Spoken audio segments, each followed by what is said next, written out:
Үткән атнада Чыбыклы авылы халкын мәдәният йортында узган хәйрия концерты берләштерде. Шушы авылда туып үскән Разил Сибгатуллин махсус хәрби операциядәге авылдаш егетләргә ярдәм йөзеннән әлеге чараны оештырды. Уйлап жүрдем дәген. Үземнең курсташларыма шалтыраттым. Минем курсташларым Татарстанның халык артисты Алик Фазыл Зиянов, Булгар радиосы алып баручысы Дилбәр Фәйез, тагы бер дустым Айдабир. Менә шуларга шалтыраттым даган, алар белән сөйләштек, киңәштек тә инде. Хәйрия концерты уздырырга булдык. Булгар радиосы алып баручысы Дилбәр Фәйез концертны үзе алып барды. Халыкның берләшкәнен күрәбез, аларның күңелләрен күтәреп җибәрергә тырышабыз ди ул. Нинди генә концертка чакыралар, барсына да барам, барсына да катнашам. Безнең Булгар радиосы да бу эштә бик актив катнаша.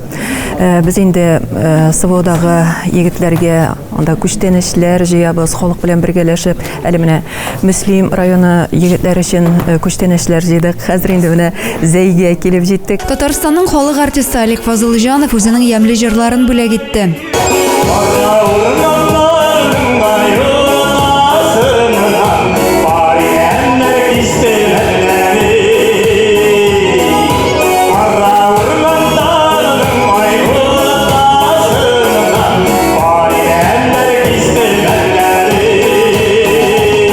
Экранда СВОда катнашучы Чыбыклы егетләренең фотографияләре белән видеоролик күрсәтелде. Хәйрия концерты җыр бию номерларыннан торды. Алып баручы Дилбәр Фәйез тамашачыларны сәхнәгә чакырып, күңелле уеннарда уйнатып алды. Тормыш мәшәкатьләреннән, күңелсез уйлардан беразга гына булса да арынып алды чыбыклылар. Авыл халкы гына түгел, күрше тирә-яклардан да тамаша карарга килгәннәр. Тулайым бүтән бер тиенне кадәр барсы да менә балаларга, шул СВОда хезмәт итүче балаларга биреләчәк. Инде аны ничек тотасыз?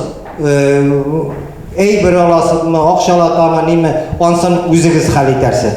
Игелек кыл да суга сал диләр. Янәшәбездә ярдәмчел кешеләр күбрәк булса, яшәү дә күңеллерәк. Бу дөньяда күбрәк изгелекләр кылып калыйк. Адилә Борханова, Александр Тимофеев, Юлия Казамарова, Зей хәбәрләре.